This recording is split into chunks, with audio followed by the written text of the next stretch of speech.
gather together in a moment of prayer as we begin this exploration this afternoon. Good. Our gracious and loving God, it is in your spirit that our lives and our histories and our memories are held. We give you thanks for the blessing of all that we know that is in you. And we pray your blessing on this gathering as we share the gift and the struggle and the hope and the encouragement of those who care for people who have lost some of their precious memories and contact with life. We pray for your wisdom and guidance and give thanks for the gift of this community that opens itself to important conversations and support and care. In Jesus' name we pray. Amen. So I'm Deborah Lang. I'm part of the committee that has been putting on this series of conversations on dementia and memory loss. It came as kind of an offshoot of the Pastoral Care Committee and grew into Beacon as we tried to figure out how we can, as a church and as individuals, support people and families who have members who are undergoing memory loss. And we realized that in our own congregation that there's lots of people who grow into a situation where there's memory loss in themselves or someone they love. So our first in the series was just on what the impact is of having someone who's got memory loss or dementia. And the last one we did was on our particular stories within the church community about people who have accompanied someone through the path to dementia. And today, the focus of the event is on the caregiver's journey. And we're really pleased to have two speakers who are going to kind of kick us off.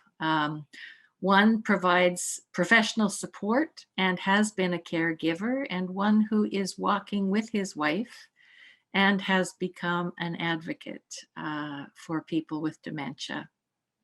So our format, we have kind of two formats that we thought we might go with. And one is that we'll hear from our speakers at the beginning and then have some opportunity to share some stories and comments after they both speak.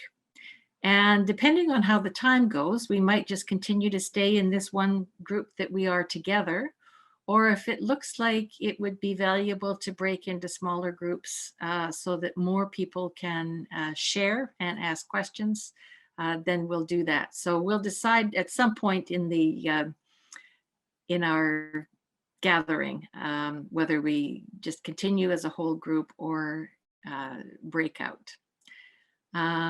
So I'm going to turn the ball. I guess we should just wave the people who are on the committee. So there's Sabina and Susan and Celia and Anne and Brian and myself. Am I missing anybody? Oh, Vivian's on the Pastoral Care Committee too, as well. That's right, on the wider umbrella group. So, Susan, did you want to introduce John? I do indeed. And I am actually delighted to introduce Dr. John Sloan. We go back a long time to high school at McGee, where he was John and I was Sue, and we both served on student council. Now, what we're doing is fast forwarding many decades later.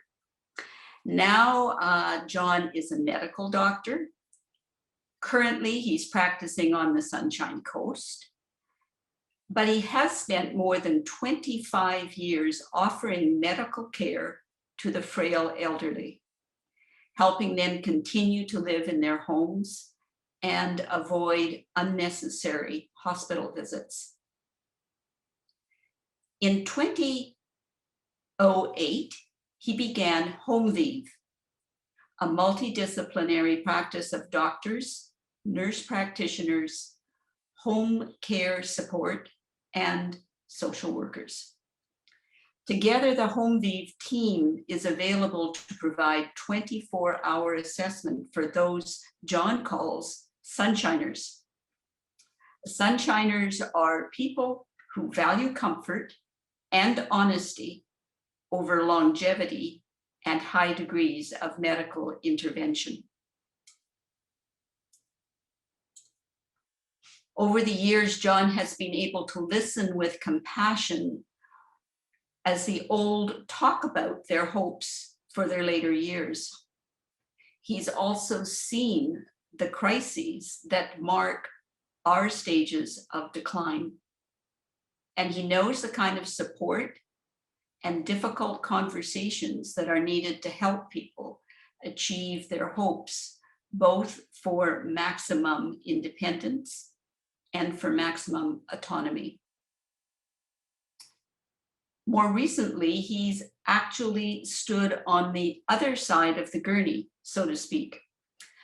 He has been one member of a caregiving team for his parents-in-law. I'm really interested to hear both sides of this story and want to thank you for joining us, John, and over to you. Thanks, Susan. This is a great pleasure, and I remember the then Ryerson Church. I went to Sunday school there 150 years ago, and the music in particular, with Hugh McLean on the organ, the ministries of Matthew Stevenson and George Morrison, great memories. Dementia. The gurus in the United States have in the last 7 or 8 years seen fit to change its name. And we still use the term dementia, but it's major neurocognitive disorder now. When I was in medical school, it was senile dementia, Alzheimer's was, and that name was changed too. So the names change, but the dreadful thing itself remains. 70% roughly of dementias, which is global intellectual impairment that is progressive, are what we now call Alzheimer's disease, which is a memory-based, horrifying thing with about a 10-year course on average. It can also be caused by strokes, by alcohol, by motor vehicle accidents, and by a whole bunch of other much less common conditions. We, in the business, we test people for dementia by administering one of a couple of just questionnaires with a total score of 30. And generally speaking, we're able to tell, with some exceptions, how demented a person is by how they do on the mini mental status examination and on the Montreal Cognitive Assessment, which was invented in Canada. And dementias have, generally speaking, and these are all generalities because everybody's different, 3 phases. And those phases, those distinctions among severe, moderate, and mild are pretty artificial because people who have dementia just kind of slide through the course of it without any specific marker, except as far as these tests are concerned, 0 to 10, severe, 10 to 20, moderate, 20 to 30, mild. Mild dementia looks like just being forgetful. don't remember what you had for breakfast, don't know what day of the week it is. Sliding into moderate dementia, that forgetfulness becomes severe, calling up your relatives 5 or 6 times a day and not recalling the previous conversations, getting lost if you go out into the community. And usually toward the end of that phase, starting to develop difficulty or getting worse difficulty, just planning how to do things and multitasking and staying organized and staying on task. And terribly, in severe dementia, people lose the ability to communicate completely. They become nonverbal. Some people do. Others, I think, if you listen to a person with severe dementia, they start a sentence and halfway through the sentence, they forget what the sentence was about. And so their communication seems disorganized, which is an awful thing. Don't recognize relatives, mobility problems, actual difficulty walking is part of the dementia syndrome when it's really advanced. So it's a horrifying thing, and it has, during its course, a whole bunch of unpredictable complications. So because it's usually older people who get one or another of the dementias, mostly Alzheimer's disease or Alzheimer's plus strokes, there's a whole bunch of other diseases and conditions, heart disease, lung disease, kidney disease, liver disease, arthritis, that's much more common in older people. And so there's a tendency for dementia to be accompanied by those unrelated but problematic other things. Dementia patients get psychological and behavioral problems that are not part of the textbook definition of the disease or the diseases, but they get depressed, they get anxious, they get paranoid, they get suspicious, they get manic sometimes. And all of that has to be taken into account in treating them. Dementia is a major cause of frailty, which is the focus of geriatrics in medicine and other professional activities, along with loss of mobility. Those are the two things that pretty much define how frail a person is and how much attention they need and how much assistance they need with activities of daily living and so on. Keeping frail, particularly demented people, at home has been the thrust of my practice, and it's what we do in care of frailty, because acute institutionalization, which means going to the hospital, pushing the 911 panic button, calling an ambulance, heading into the emergency room, is bad for frail people in general. All sorts of dreadful things happen in the hospital because hospitals are focused on a lot of other things, not on fixing frailty, which somehow the system doesn't seem to understand you can't do. And I call the acute care hospital, the critical care part of the hospital, and frailty a marriage made in hell. I'm no good for you, you're no good for me. But the fact that keeping frail and demented people out of the hospital is good for the hospital is only a second priority. We try to keep frail people at home because it's just better care. They do better, they're happier, they're less troubled, they live longer if they stay at home. And that is true of residential care, nursing homes, excuse me, which is chronic institutionalization.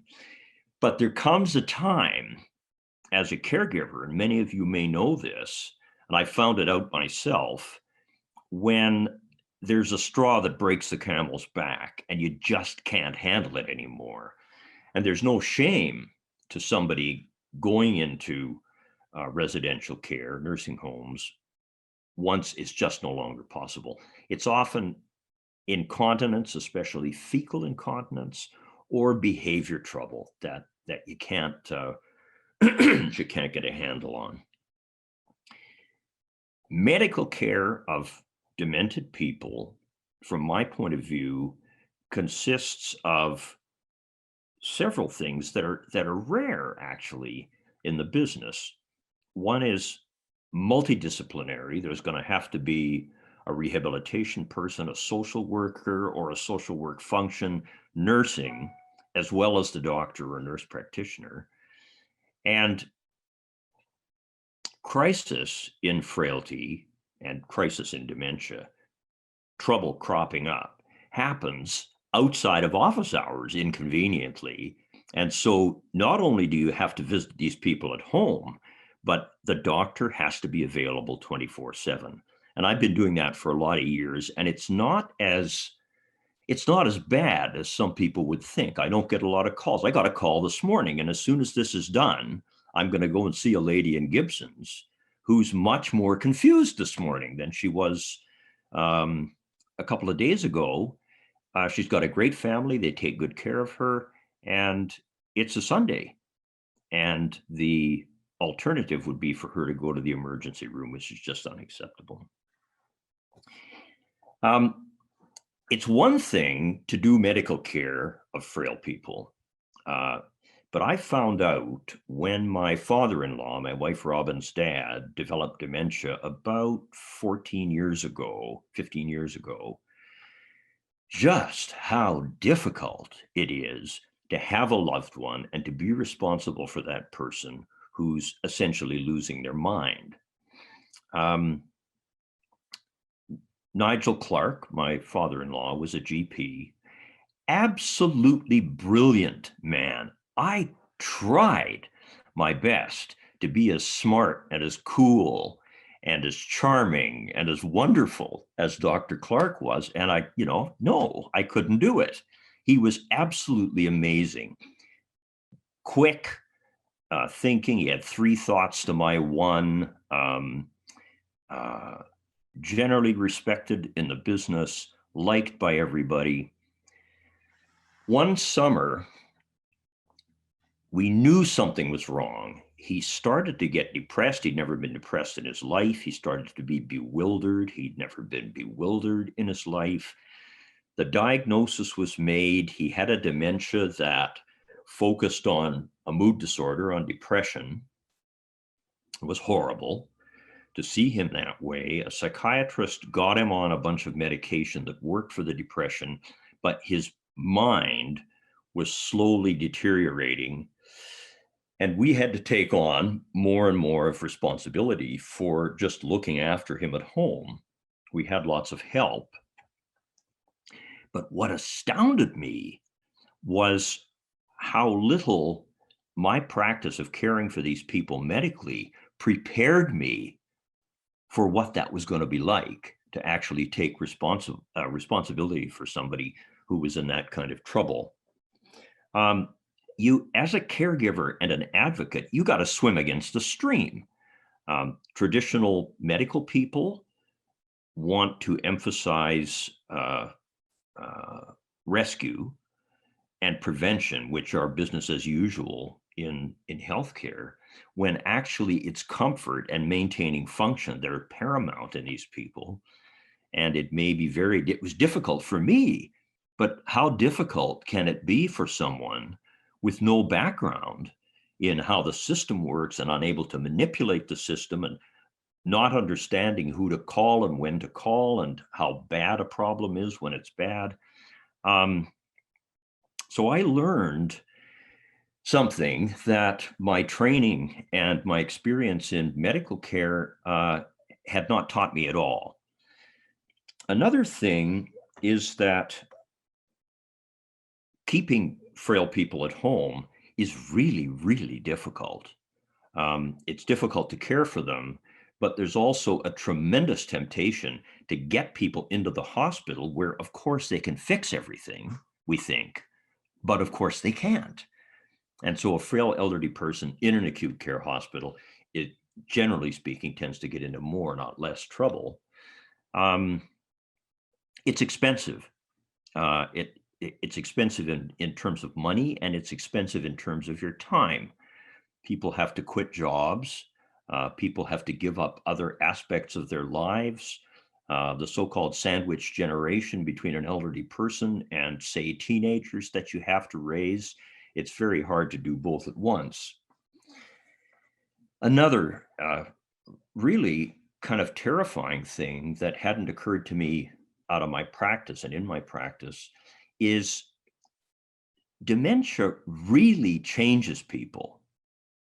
And this brilliant father-in-law of mine, within a year or two, and certainly 3, he had a hemorrhagic stroke in the middle of his dementia as well, and suddenly got quite a bit worse, was 30% of the person that I used to know. And when you're faced with somebody who has changed that radically and always for the worse, it's pretty horrifying to accept that they're never going to be that same person. And because they're not that same person, you can't deal with them in the ways that your relationships with them when they were healthy used to work. Big problem. So I ended up changing my attitude to patients, recognizing that these people are in a one-off terrible circumstance where they're having to make huge sacrifices, where the system is opaque and unhelpful most of the time. You call somebody on the telephone, you get a recording, you go online, you get changed around to 3 or 4 different websites and back to where you started from without any help. It's just very, very difficult. And what I try to do, and other people working with me and people like me, is just see if we can develop a relationship of trust with these very, very troubled people. And the relationship of trust develops when you show up on a Saturday, on a Sunday at 11 o'clock at night in a crisis. And to me, that's helpful professional care of these folks. I think I've exhausted my 15 minutes, Susan. Do you think I'm there? Well, you've certainly given us lots to think about, John, and I am sensing those of us who have walked this journey with others are recognizing a lot of what you're talking about. So, Deborah, okay. Is it time for our next? Oh, it's Brian that will be doing this. Yes. Yeah. John, thank you. Thank you. Thanks so much, John. And I want to assure everyone that there will be an opportunity to engage in some of the issues that John has raised and to have further conversation with him. But before that opportunity comes, we have a second speaker, and I'm going to ask Sabina to introduce Neil. Well, thank you very much. I'm really pleased to introduce Neil Horne, my friend and past neighbor. Neil and his wife Joyce lived beside me for over 20 years, always very welcoming and friendly. Neil and Joyce are both native to Vancouver and have been together for over 41 years with their blended families of 4 children, 8 grandchildren, and 1 great-grandson. They had both worked with the Vancouver School District, and when I first met Neil and Joyce, they were retired and were spending time on international travels, and every summer they would be on their property in the Caribou, where I know for a fact Joyce had a fabulous garden. She was also a stellar photographer, and to this day, I get an annual Christmas card with one of her beautiful nature images. Neil and Joyce's lives have changed dramatically in the last 9 years. Joyce has a diagnosis of Alzheimer's, and Neil shifted into a very full life of caregiving and then advocacy. Joyce now lives at St. Jude's Anglican Home, a small homey residence with 55 beds. In his own words, Neil says that his role as caregiver continues, now in partnership with the staff at the home. He's the vice president of the board of directors there. Early on in this journey, Neil launched into a detailed search for information about the dementias. He has quite a lot of involvements now, most of them connected in one way or another to the Alzheimer's Society. I know he's a frequent speaker at gatherings such as this one. And if you Google him, you'll find one of his favorite projects on social robotics for people with dementia, this one being done with Dr. Lillian Hung at SFU. So Neil, thank you very much for making time to be with us today. It's really a pleasure to have you. Thank you for that kind introduction. Thank you for that kind introduction.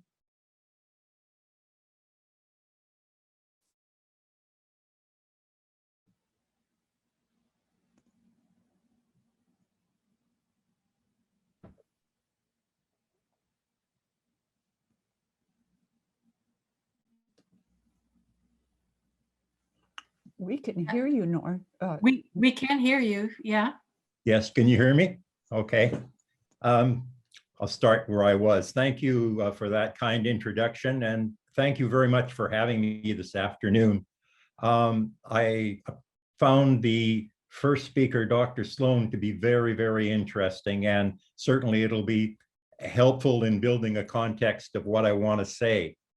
I'd like to look this afternoon at caregiving and caregivers in general, make a few comments about that, talk about our journey from Joyce's perspective and from mine. It'll take a little look at what the future holds and conclude with a few final thoughts.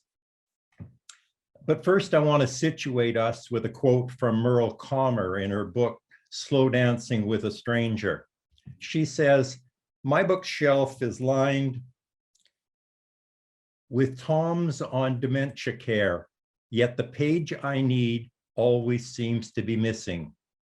Each brain unravels in its own quirky and idiosyncratic way.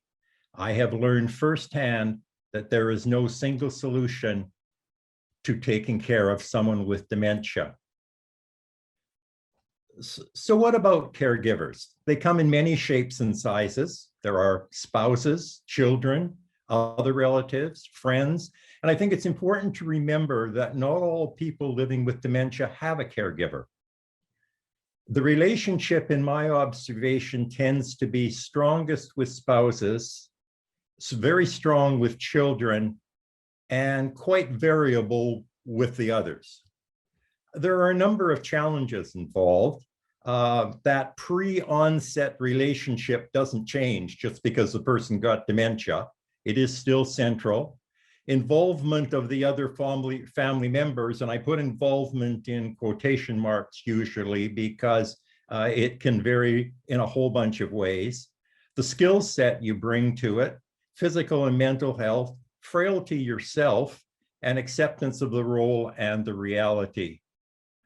Good caregivers tend to be willing, they tend to be realistic, they tend to be capable, and I think most importantly, they tend to be in charge. It's said that if you've met a person living with Alzheimer's, you've met one. Each is unique and each is on a unique journey. And I would say likewise, if you've met a caregiver, you've met one, because again, each is unique and each is on a unique journey.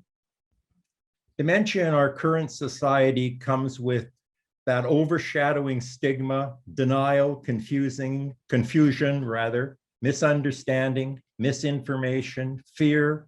But in reality, it's just part of that circle of life for many people and their families. I'm going to talk as we look at our journey at Joyce's progressive losses in relation to my assumption of new responsibilities. But I have to stress this is just one example. This is just one illustration of caregiving in action. And also I would stress that overarching elephant in the room, and that is that dementia is terminal.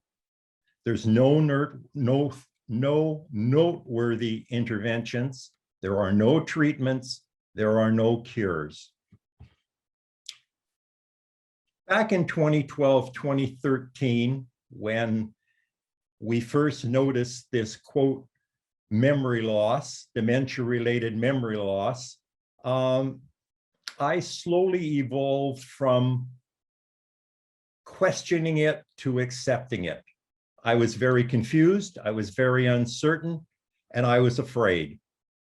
Joyce, on her part, was beginning to be very reluctant to any active part of planning in our life. She had a very shortened attention span. She had periods of melancholy, decreased concern about her safety and the needs of others, and travel had become a major stressor. Obviously, I tried to discuss the problem with her, and I was told quite clearly that there was no problem, so I had nothing to worry about. By 2014, she frequently had lost specifics regarding dates, plans, information. She was quite unable to time sequence. She was unable to focus. She was at a total loss with anything mechanical or technical. She was unable to do things that she had enjoyed for years, like jigsaw puzzles or play card games or board games. She found a lot of solace in being alone and was totally unable to connect the commitment with the appropriate action required to carry that out. By 2014, I was doing all of the shopping, all of the cooking, the cleanup, the dishes, the laundry, the ironing, the housekeeping, and all the driving. Well, not quite all of the driving. I'll tell you a short story. As Sabina said, we spent the summers at the lake, and every couple of weeks we'd go into 100 Mile to do some shopping. On one trip, she refused to stay with me in the grocery store. We argued. She got mad. I rushed to finish, checked out, went out to the car, and there was no car. There was no Joyce. In 100 Mile, there are no taxis. So I went back into the service desk, seemed like a logical place, and they connected me with a delivery service. And for $45, I was delivered along with my groceries back home to the lake, an hour drive, and there was Joyce sitting on the front steps. She was happy as can be, and she noted that it was very nice of my friend to have driven me home. This, I think, became the point where I really realized that I had a lot to learn about this disease and about the effects that it was going to have on our life. By early 2015, lack of sleep had become a new issue. I discovered that she was not only double dosing on her prescriptions, but on some days she triple dosed on them. She was completely disoriented when she was not at home, and there was little sense of direction or recall of past experiences.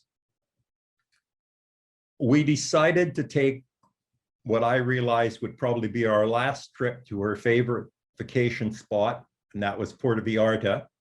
And I chose the familiar resort and a neighborhood that she knew. Early on after lunch one day, she decided that she'd like a little pool time. I watched from the balcony, concerned. Time passed. I kept watching, and finally she got up and started gathering her things together, except it wasn't Joyce that I had been watching. I panicked. Fear came in. I was uncertain. I raced around like a mad fool all over the complex. And finally, after about an hour and a half, I found her with another couple who had tried to unravel the problem, but more importantly, had kept her safe. It was very clear and a real lesson to me that these people knew something of dementia and knew what to do.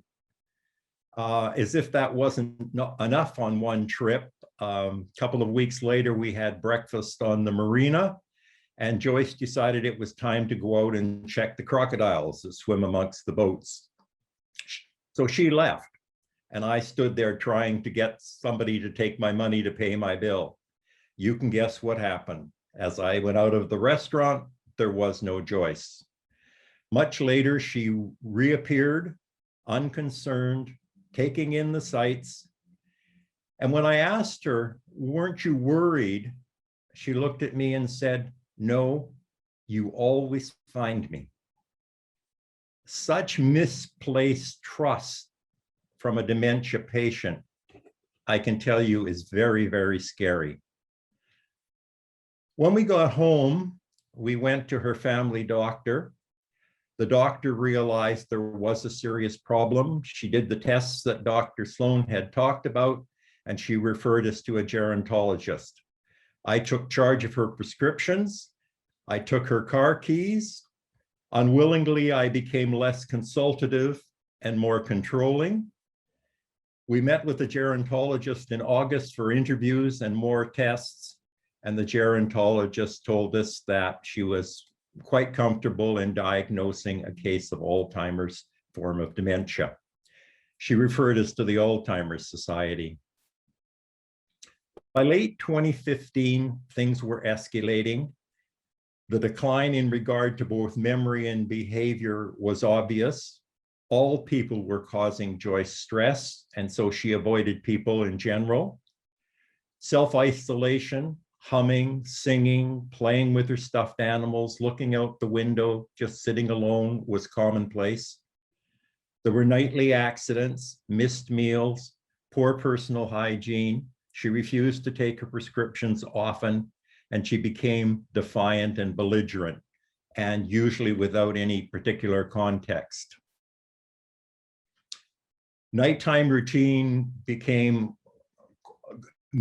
activities became quite routine. When Joyce did come to bed, she would lie awake or doze on and off. She'd get up and go to the bathroom. She'd have an accident en route. I'd get up, I'd attempt to change her, I'd clean up, I'd return to bed, and every 2 hours or less, we would repeat that scenario. I collected her credit cards. I rarely left her alone, and I struggled on a daily basis. In early 2016, a close friend of ours passed away in Calgary. Joyce both understood and didn't, but she did want to go to the service. The thought of traveling was very worrisome, but we did. The second night, I was awoken with a horrible noise out of the bathroom and jumped up and went in, and Joyce was having a total meltdown. She told me that someone had totally rearranged our condo. They had redecorated it. They had changed everything around, and she had looked out the window and they had changed that too. And she'd been trying to fix it and couldn't. It took me several hours to calm her down.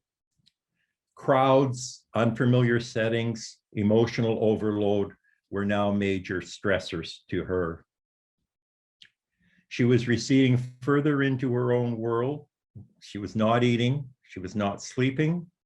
She was escaping, or as the professionals like to say, eloping, except I know what eloping was from my high school days. And she had the first of many blackouts. I spent too many evenings on a stool at the front door reacting to her intent to get out. I can tell you that it's hard to maintain a positive relationship when you're physically restraining someone.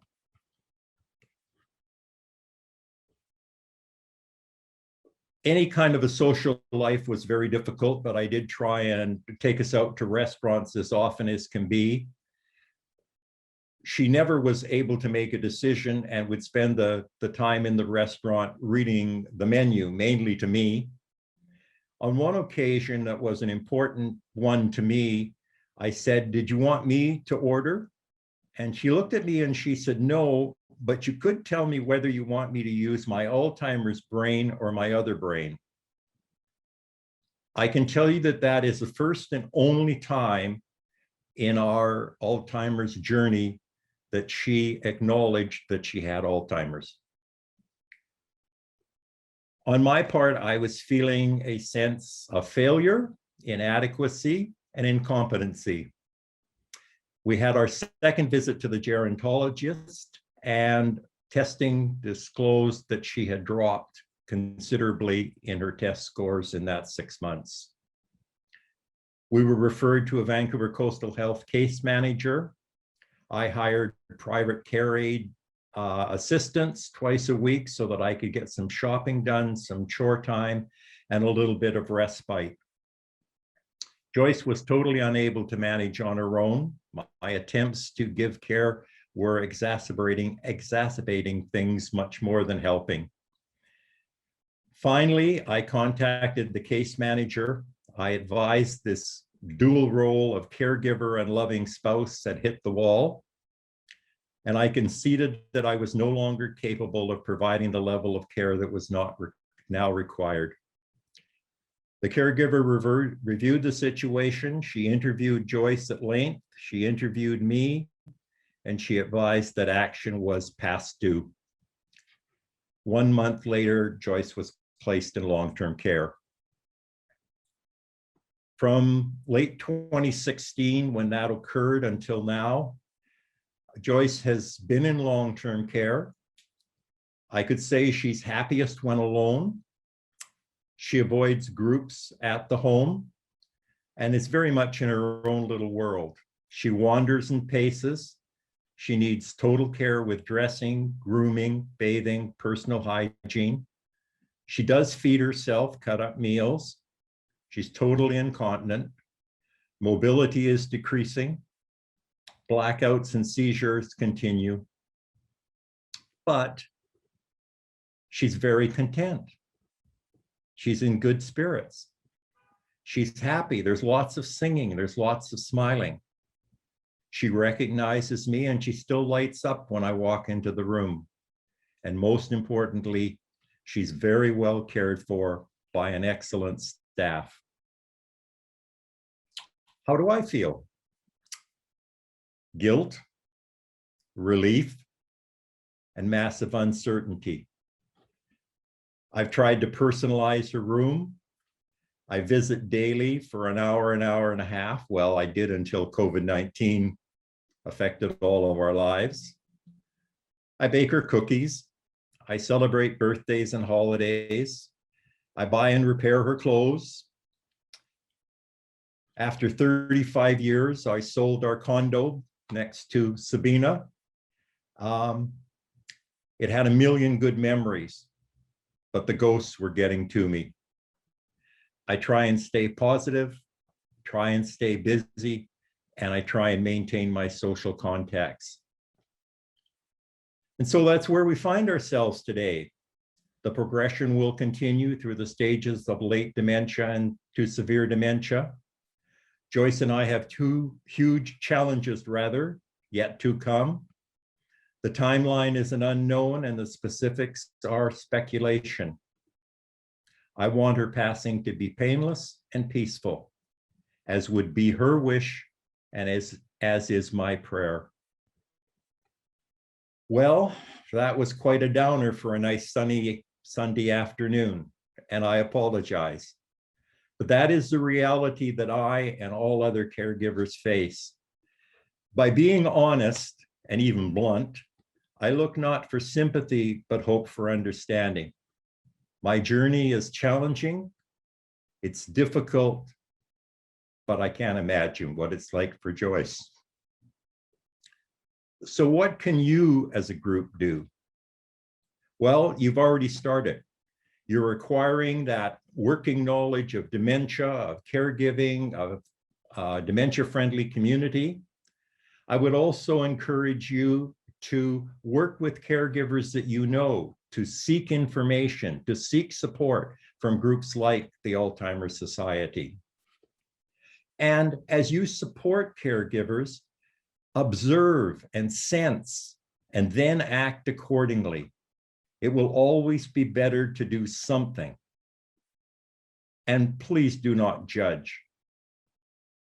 Do support their decisions, do support their actions, but the judgment is not necessary. Be patient with them as they struggle. Be sincere and genuine in your response and recognize their frailty. Sabina mentioned that I do some advocacy, so I must end with my message in a nutshell, as it were.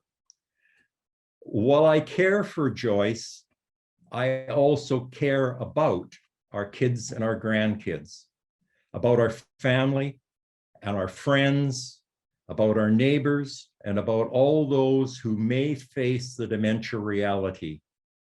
We need massive changes in societal attitude and systemic changes in our approach to caring for the elderly.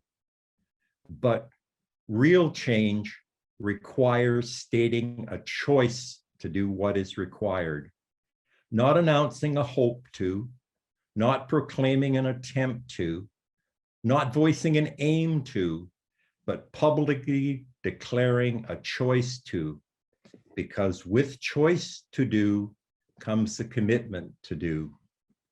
Thank you for watching and listening to me.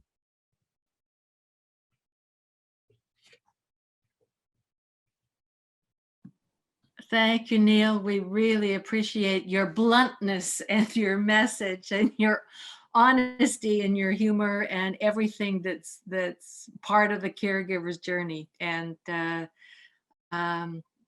thank you also to John earlier, who kind of set my mind going about what is possible for supports for living at home and life at home and figuring out what's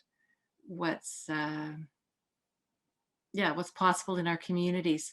So I wanted to open it up to the people who have come. I'm going to put it on gallery view here to see if there's people whose imagination or story or experience has kind of been perked up a bit, and if anyone had any questions or comments or stories that they wanted to share at this point, and maybe just wave your hand or something so we know. I'll go back and forth here and see.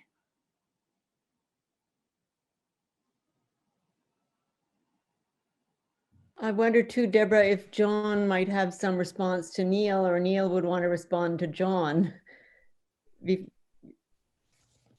I particularly liked, Neil, your determination to let everybody know that there is only one path for each caregiver and for each person with dementia, that everybody's different. And you know, in healthcare in general, we talk in generalities, but you can't do that with somebody with dementia or with the caregiver, because they're facing problems that nobody else has ever seen before. Just amazing. I sympathize, and I can't tell you how many times I've seen what in some ways is a very similar situation, but everybody's different. It's terrific.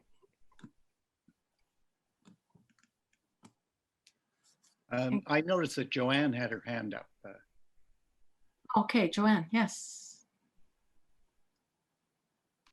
I guess, Neil, I really sympathize with your journey. And as I listened, and by 2017, I was saying, where's the respite? Who's helping Neil?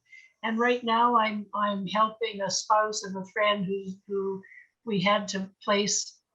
And I'm finding now he's someone that needs meal delivery. All his social life went to be with her, and now he has none. And so when you say what we can do, it really strikes me as support the spouses and the caregivers who are not, she's safe, as you say, and getting good care, but I'm concerned about you know, and others like you. So that's my learning. Thank you. I would make a comment if I could, and I thank you for that. And I think your point is so well taken that so often when we know of a couple, especially that are going through the Alzheimer's journey or any of the dementia journeys, our focus is on the individual who is living with the dementia, and the caregiver is forgotten. And one of the things that I've learned is that an awful lot of caregivers are also good actors. And they become very good at saying, no, everything is fine. No, I don't need your help. No, I don't need anything, etc. And part of my advice on this would be, especially if you know them well, ignore them and do what you know needs to be done rather than fall into that other trap. And I know I've been guilty of it, and I've tried to work around it. And I think keeping them active and keeping them involved with their friends and with other activities is so important, as you said, because otherwise they're gone. One of the big lessons that the Alzheimer's Society tries to impart during their educational sessions is if you don't take care of yourself, you're useless to the person you're caring for. And it's so very true. Thank you. And just to let people know, the chat is open now. So if you wanted to put a question in the chat or a comment, Anne is going to be keeping track of those, and she'll bring them up from time to time to add into the conversation. So you can wave your hand or type in the chat, whichever works for you. Anne has her hand up.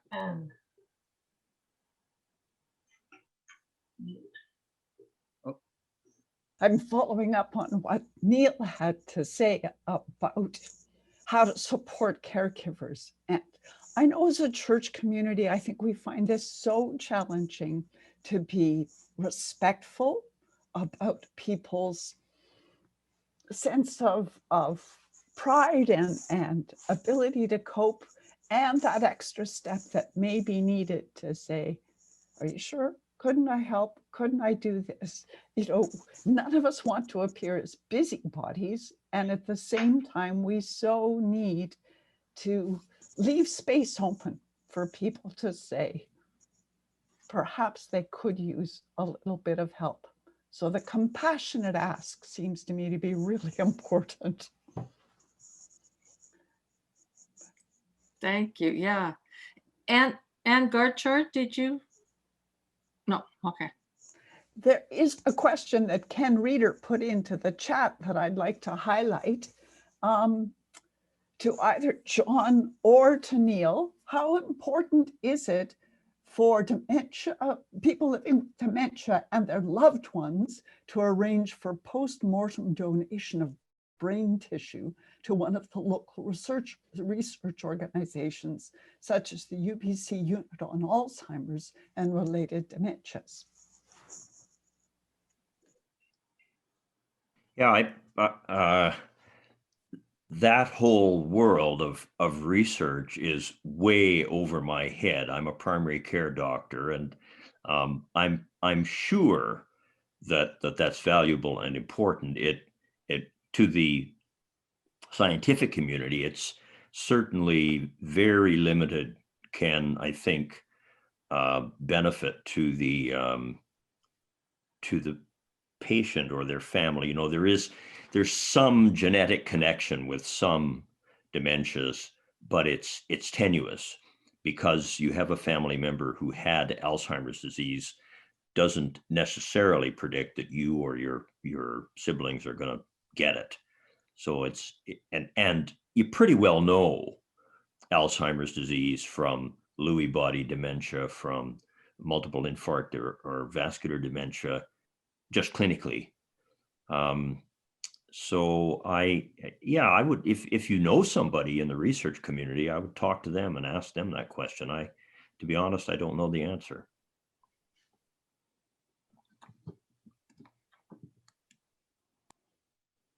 Thank you. Linda had a question in the chat too, Anne. Yes, this is a question for John. Are there other health authorities who are going to follow the model that you have created with Home Vive? And she reiterates how needed it is because acute care is truly not the best place for those with dementia. Yeah, great question, great comment.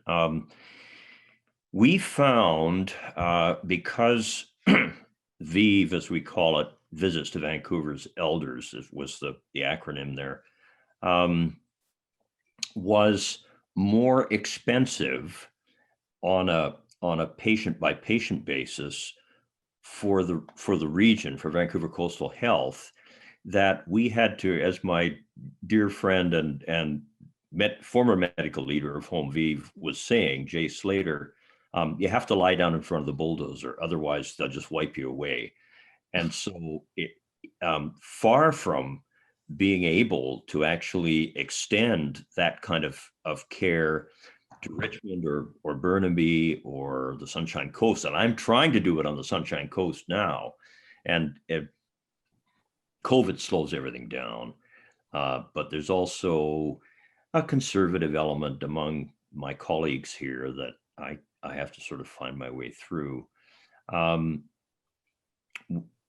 We not only haven't been successful, but really haven't had the time or the energy to try to do a VIVE type program. There's a wonderful guy in Victoria, Ted Rosenberg, who runs a program himself. Vancouver Island Health Authority refused to support him, and he just went ahead and did it on his own. There's a fellow in Toronto that's been a friend and colleague of mine for many, many years.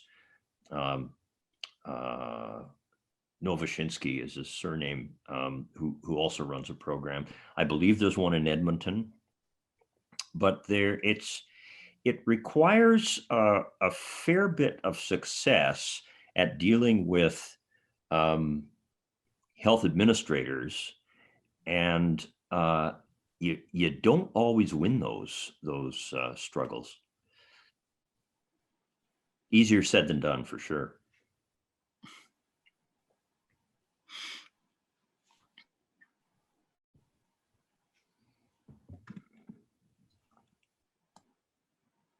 I have a bit of a question, and maybe it's to both. And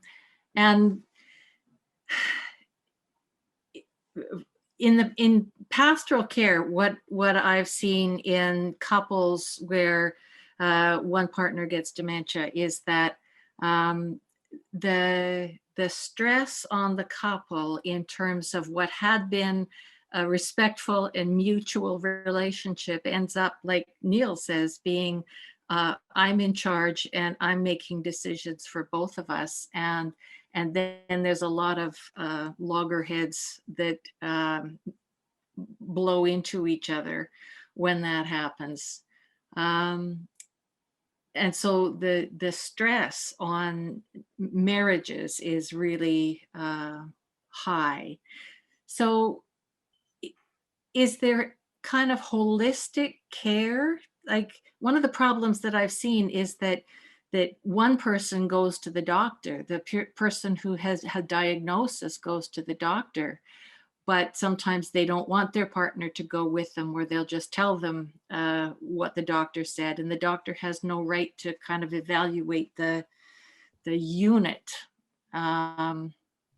Is there a, like, what's your experience of that, looking at couples as a unit of sort of the stress and the difficulty with the diagnosis? I would comment that a couple of things. You're absolutely right, and it's one of the forgotten parts of a diagnosis of any of the dementias, and that is that relationship that may have gone on for 20, 30, 50 years is going to change, and it's going to change in ways that you don't even understand. And I think it depends an awful lot on where you're at. I mentioned that when we returned from our infamous trip to Puerto Vallarta that we did go to Joyce's family doctor. And it was very interesting, and there's where the personalities of doctors come in. She listened to both of us, and then she said, okay, I would like to talk to Joyce alone for a moment. So I'm going to ask you to go out into the waiting room, Neil, for a couple of minutes. And I did. And she came out and she said, I've administered the test. I have the results. And I've asked Joyce if she would like you to be in the room when I give you the information that I've been able to gather. And Joyce has said yes. So would you please rejoin us? So it becomes a very personal part of the relationship, but I think is important to encourage that group discussion. Otherwise, as you have said, you're left in the dark. I mean, I had been till that point because Joyce would come back from the doctor and I would say, did you talk about your memory loss? And she'd say, no. Well, I mean, what do you do at that point? Which is really the point you're making.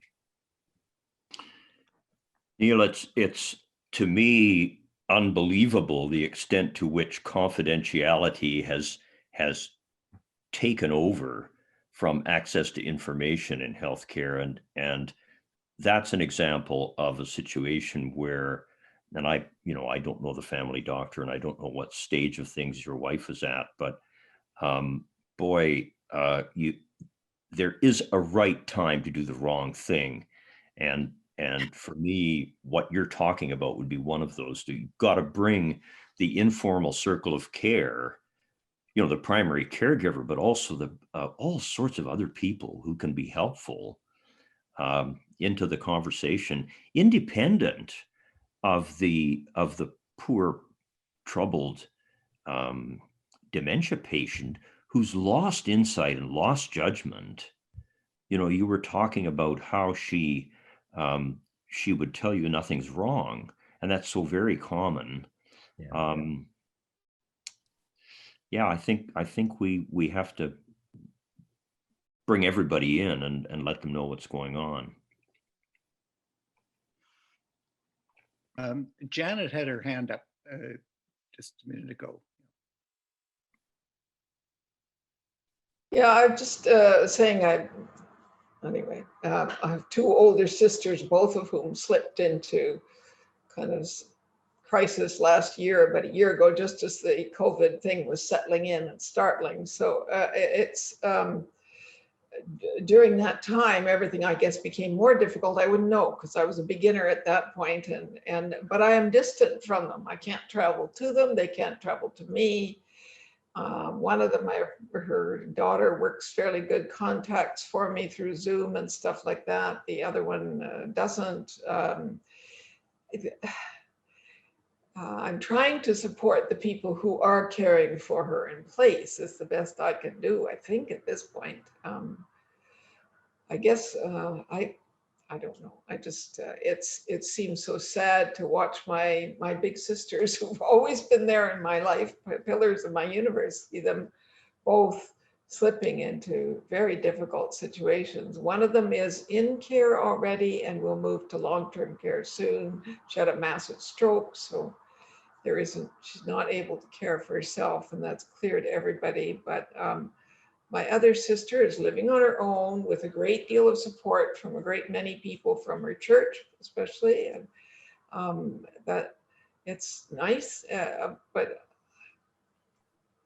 a distant network. What do I do with that? Got any ideas? Yeah, I think it's one of the worst lose-lose situations of COVID is this restriction of visiting. Again, that may have been an opportunity to do the wrong thing at the right time and let people actually visit their relatives, because boy, that isolation is just awful. And it's not just psychologically awful. I think it's physically hard on people too. Mm. There have been more questions in the chat. Neil spoke about massive changes that are needed, and you addressed one with respect to access to information from the family doctor. What other kind of massive changes are you thinking about?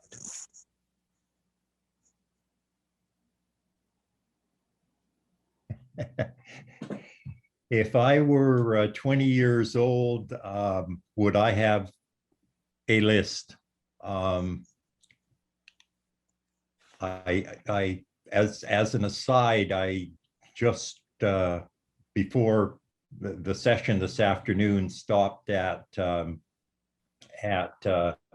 Indigo to buy the latest book on care. I just lost the name of it, no longer. Dr. Sloan would probably know what I'm talking about. Hang on. Neglected No More by Andrea Picard. And I haven't started reading it yet, but it certainly interested me when I read the article in the weekend newspaper. The changes necessary, I think, have to start. And knowing Jim Mann well, and knowing that you've heard from Jim on a previous session, I can imagine what he had to say to you, knowing his positions on a number of things. But I honestly believe, for what it's worth, that it has to start with the societal changes before we will convince the governments that be that systematic changes are necessary as well. Unless it's the flavor of the month, it's not going to happen politically. And I say that as someone who's been politically active, but recognizes the reality of the situation. And things like the dementia-friendly community work and things like exactly what you're doing here are the steps that are necessary to start those changes occurring.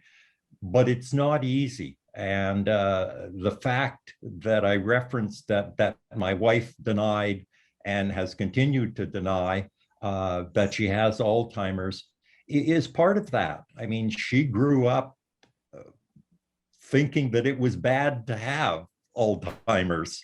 And so when she was told she had it, the solution was simple. No, I don't. End of discussion. We will have no more about it. So I think that starting point with the individuals around the stigma especially is a real important start. And following up on that, can you say a little bit more about informal circles of care? How are you exactly using the term? Oh, I don't know. Somebody else's question. Oh, okay. No, I'm not sure exactly what they were getting at. So I probably would answer it in a way other than what they were thinking. I think I was the one that introduced that Okay. buzz idea. It's formal versus informal. The formal, of course, is us, you know, the doctors and the nurses and the social workers and so on. But and a very good friend of mine gives a very impressive talk on this multiple times. And she's a retired librarian who went through a caregiving experience. Informal circle of care is just all the family members, all the friends, all the people who are involved with the patient. And of course, as you've said, Neil, that relationship changes. And I said the same thing, because it's not the same person anymore.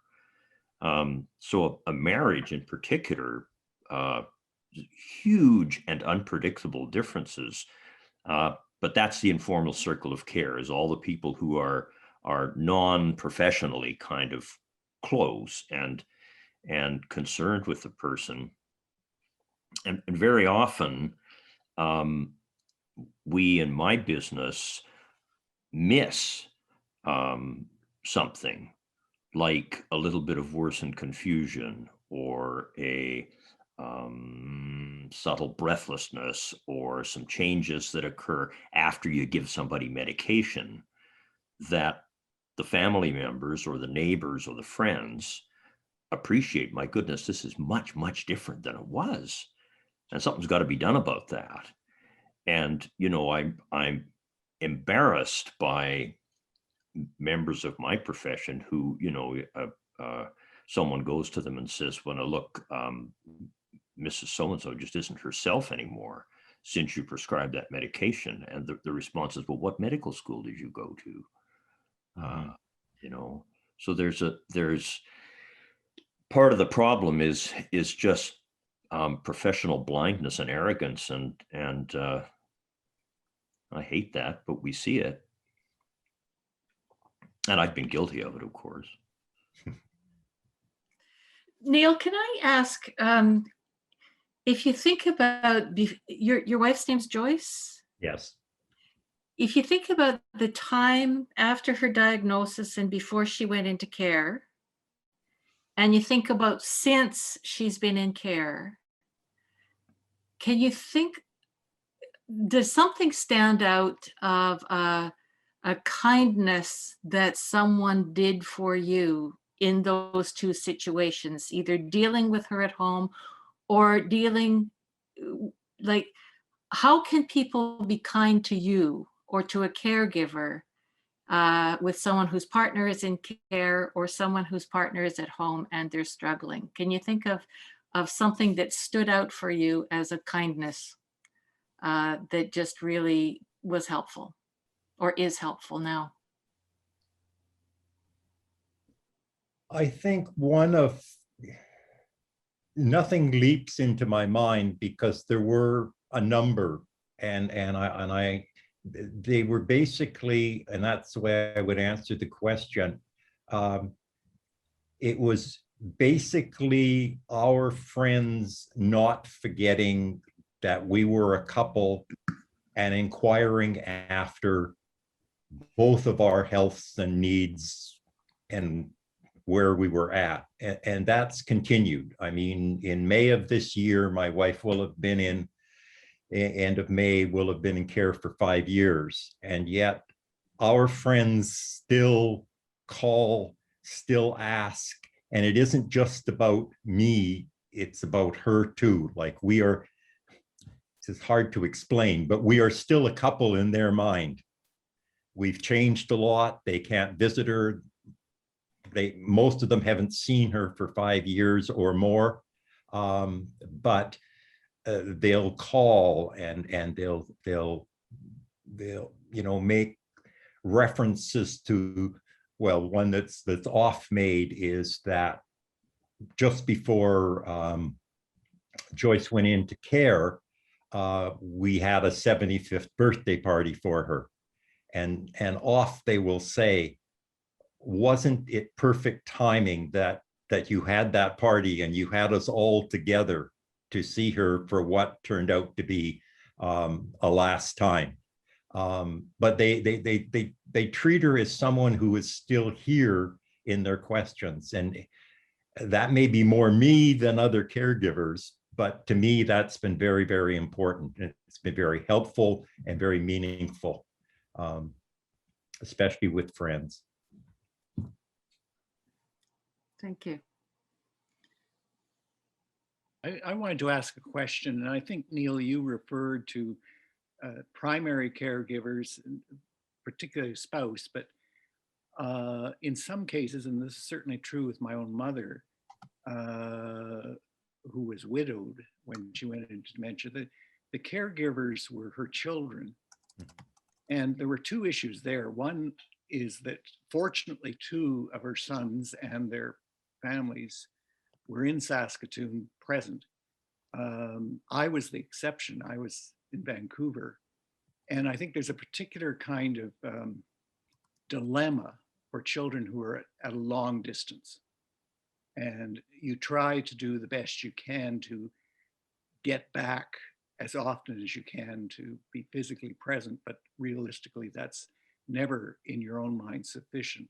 And you try to imagine ways you can support those family members who are there. That's one of the issues. The other issue was conflicts among us when the decisions had to be made about going into care, because our mother was adamantly set against it. It was still possible to imagine her okay in an apartment complex that had certain supportive elements there, but not, in hindsight, it was nowhere near the support that she needed at that time. But you have to deal with that conflict where no one can be identified as a primary caregiver. Yeah. And it really underscores, not that it solves the problem, but it really underscores the importance of having those ducks in a row early on in your life as you begin, in fact, before you begin to age, so that the designated caregiver is clearly and legally defined, named, and if push comes to shove, which I've seen more than once, the long-term care facility or whatever else it is, a doctor or whatever, has the fallback position of saying, well, thank you very much for sharing that with me, but your sister happens to be the representative, the official legal representative for your mother or your father or whatever, and I have to listen to her. And that's the final straw, as it were, but a very, very important necessity. And I don't know how many times I've counted our sheer dumb luck at having all of our legal papers in order long before Joyce was diagnosed with dementia, because the one thing with dementia, unlike cancers or something like that, is that it is very difficult to do it after they've been diagnosed. They are not deemed to be capable in many cases, and therefore you just can't start doing wills and representative agreements and things of that nature after the fact. So if they're in place, it's such a blessing. But your question brings so many comments that I've heard during support groups that I've been part of over the years, in which somebody is just lamenting the fact that a sister or brother who lives in Toronto or Halifax or whatever and hasn't seen the parent for years has so many opinions about what you're doing wrong. And I think it's one of the reasons that I in my remarks said, be supportive of the decisions and actions that they take, because none of those calls are easy, but second guessing them doesn't help. That may help or not, I don't know. Yes. Linda Nelson, you had a comment or word? Oh, just agreeing two comments back what Neil was talking about, just the acknowledgement of the other person, because my mom didn't have a lot of that. My dad's two sisters kept up with everything, but this huge family, a lot of people, the only time my dad came up was at his funeral. So that is a kindness to caregivers, just to say that from having experienced the opposite, that is a kindness.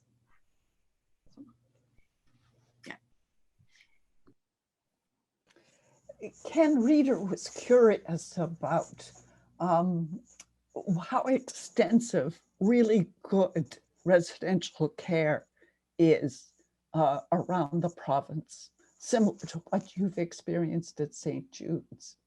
Do either of you have a comment on that?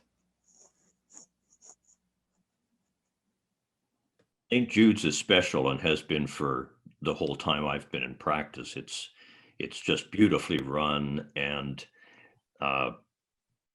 I don't want to come across as emphasizing this too much, but it's the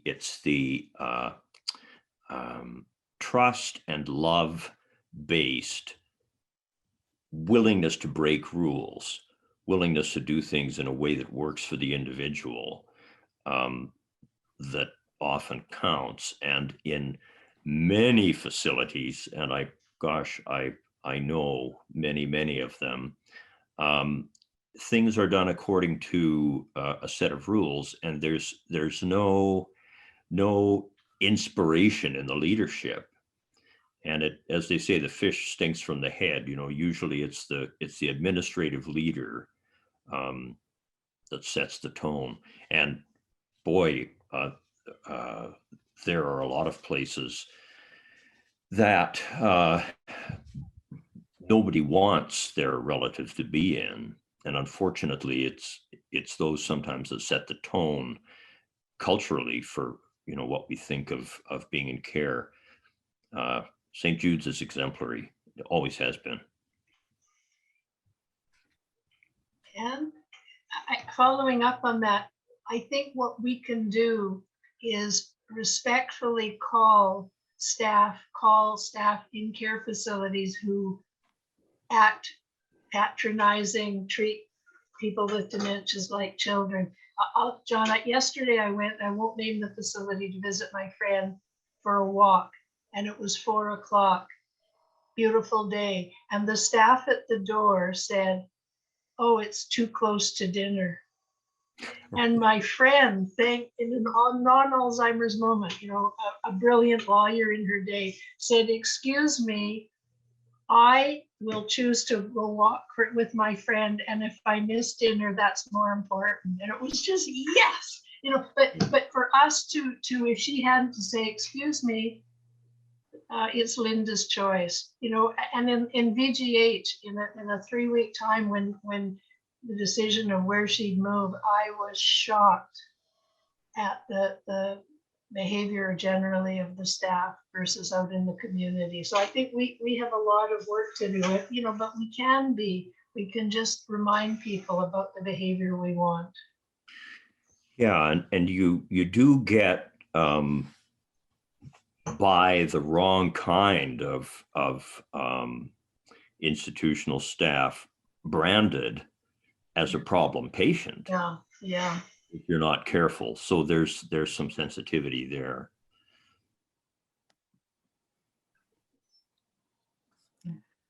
Well, unbelievably, we have come to the end of our time together. And I said, it's always best to leave people wanting more. And you really have. I think it opens up just an excellent conversation. Thank you to everyone for being here, and especially, I think, Brian, did you want to say thank you to our speakers here? I think, Deborah, you were about to very graciously thank Neil and John.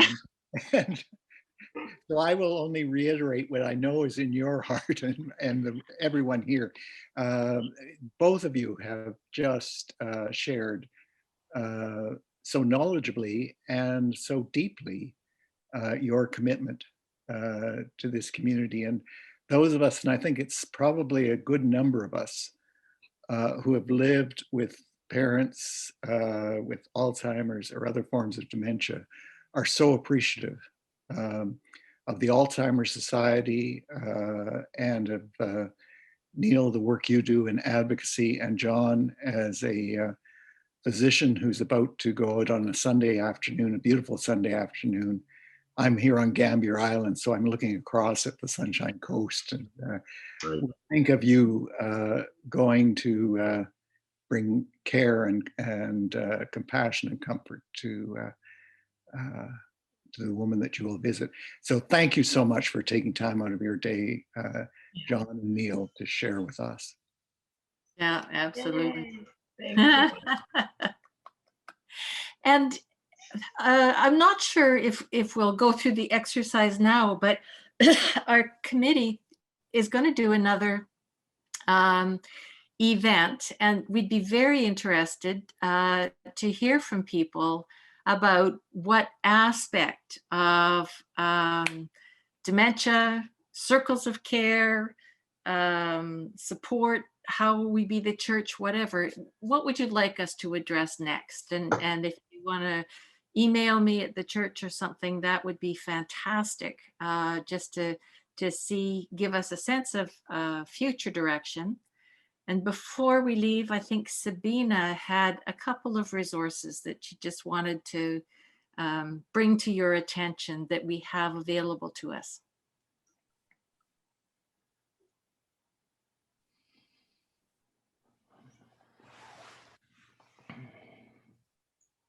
Oh, where's Sabina?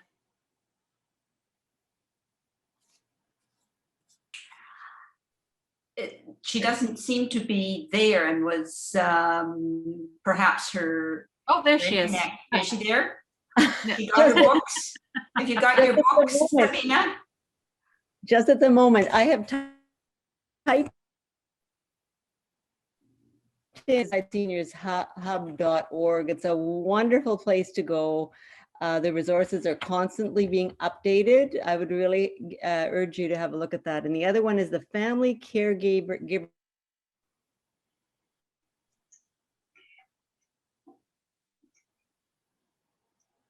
She's freezing up a bit. That's interesting. The site she's trying to point us to is familycaregiversbc.ca. And there's a whole series of podcasts that, in fact, tell very quick snippets with practical import around caregiving. All right. And what was the title of your book again, Neil? The one I just bought today Yes. was Neglected No More. And it's Andrew Picard is an author with the Globe and Mail, columnist with the Globe and Mail. So Neglected No More. And it's a look at what grew out of COVID-19 as far as holes in the healthcare system for elders. Right. Okay. I know that Sabina also wanted to highlight John Sloan's book, Bitter Pill, talking about the healthcare system. And we have a copy of it among our resources for the pastoral care team. So if you'd like to get a copy of that book, or of the Chicken Soup for the Soul around dementia, she also has a copy of that, and anybody's welcome to contact her to borrow the book. Yes. So thank you, everyone. This is a really inspiring afternoon to have this circle of care here. And we really appreciate our guests and our attendees, and the committee to put this together. It's just, yeah, pretty impressive. So thank you all, and God bless you on your afternoon, wherever you may be.